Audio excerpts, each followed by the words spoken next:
I'm Buffy Gorrilla, and I traveled to Saudi Arabia for a work trip in 2010.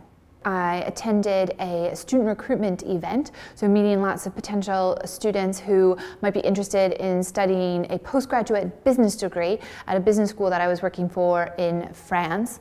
I wanted to go to Saudi Arabia because, well, it was a work opportunity, but I thought it would be probably the one and only time as a woman I would be able to visit such a closed country.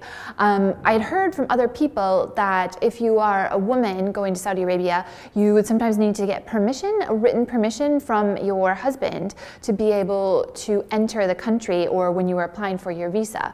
I didn't need to do that, which was lucky. So I had been told that on the plane, you wouldn't need to change from your Western garb into your abaya, and that you could go through customs, no problems, and then, as long as you were getting picked up and didn't necessarily go out too much in public. So about, 20 minutes before the final landing announcement came on, the majority of the Western women on the plane disappeared and started coming back out in their abayas, and I just sat there in my jeans and thought, I don't have an abaya, and so then went through customs in my Western clothes, and that was a little bit of an interesting situation because I was waiting in line, like all these men were lined up, and I was there, dun, dun, dun, waiting, and then someone yells, "Lady, lady," and I think, oh my God, I'm busted.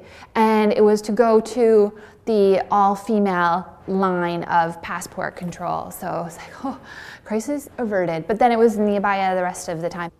So people's general perceptions about Saudi Arabia, I think, really are that it is a very kind of isolated, closed environment, obviously very sexist and very, anti-feminist. And you do obviously get that feeling when you're driving, like no women on the road. Just some of those little things I think as a Western person, I really took for granted. But at the same time, I think the gentlemen and the men and even some of the women that I met had great hopes for, the future of their country. Some of the women were studying law, even though they weren't able to practice, but at the same time they knew, or they hoped that in the future, they would have that opportunity. So I think, because it was an education capacity that I was there in, I think it was really interesting to see that they were still interested in making sure there was somewhat equal footing in terms of learning opportunities for their students, whether they be male